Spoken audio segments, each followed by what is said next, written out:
is what qualifies for a differentiating customer experience is a mobile one, by definition, because that's where people interact, that's how people communicate, that's how people shop, that's how they pay their bills, that's the device through which they run and manage their lives.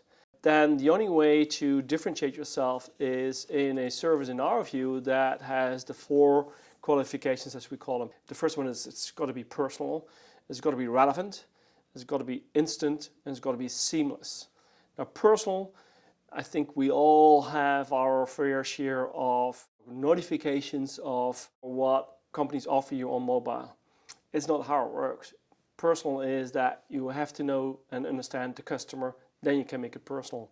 Relevant is that you don't send an offer for a car loan every month just because you have a marketing action running. No, you send it when it's needed, when you think that the customers actually think about buying a car, then it's relevant. Instant is that if he's buying the car and you give the loan, you have to make it instantly available. And seamless is that there is no unnecessary steps in any process in order to get to that loan, in order to buy that car. I think if any bank wants to have a future, or any company wants to have a future, the company or the bank needs to be purpose-driven. And 6 years ago, when I took over, the first thing I did is launch the purpose. And the purpose for ING is to empower people to stay a step ahead in life and in business. So this is about empowering people being able to do things themselves. It's about people, it's not about our clients only, it's about a much broader responsibility right there. It's about life and business, so it is not necessarily financially driven either. So there's no word of banking and finance in this purpose, and there is also no mention of clients in this purpose. And that's basically helped us to deliver a differentiating experience. Also, the part of the strategy as to what is the role that we play in society. Certainly if it comes to your own footprint, right, which is very limited. We're a digital company.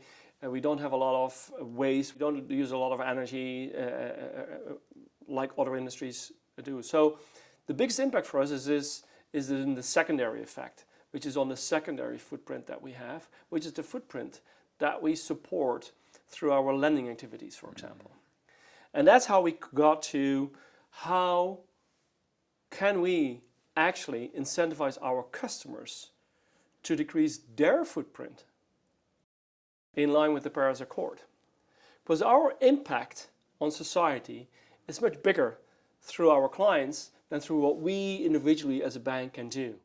And how can we have that discussion with our customers for them to invest in that technology to actually make sure that their footprint is being reduced in view of making sure they align with the Paris Climate Accord.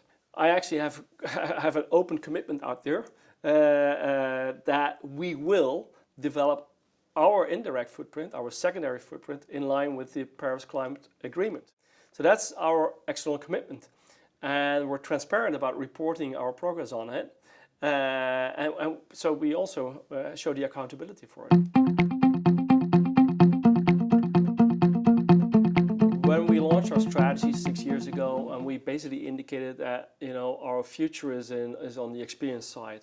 Our future is on knowing our customers better. Our future is on the digital side. Our future is on making banking easy and for our customers to be empowered to do the banking business themselves. Already with that kind of future, we felt that we had to adopt much more styles of management and working together the way the technology industry does. So we basically moved towards what we would call agile way of working. So we have a vision out there and we have a strategy out there. And we know very well where we want to go. And that's not 3 years from now, it's not 7 years from now, it may be even 10 or 15 years from now. And that's what's very clear to us as to where we want to go. So for that, we zoom out. But for our planning, we actually zoom in. And the zoom in is, okay guys, what's reality today? How do we deal with that reality? what is it that we need to do in order to fence off that reality or take it into account or make it work for us while staying on a trajectory, the long-term trajectory. That's why we have moved from what we would call a medium-term planning, which a lot of companies do. That's a 3-year kind of plan. We moved actually to what we call dynamic planning, and we review this every 3 months. Every 3 months we review that, but not losing sight of where we want to go, to zoom out.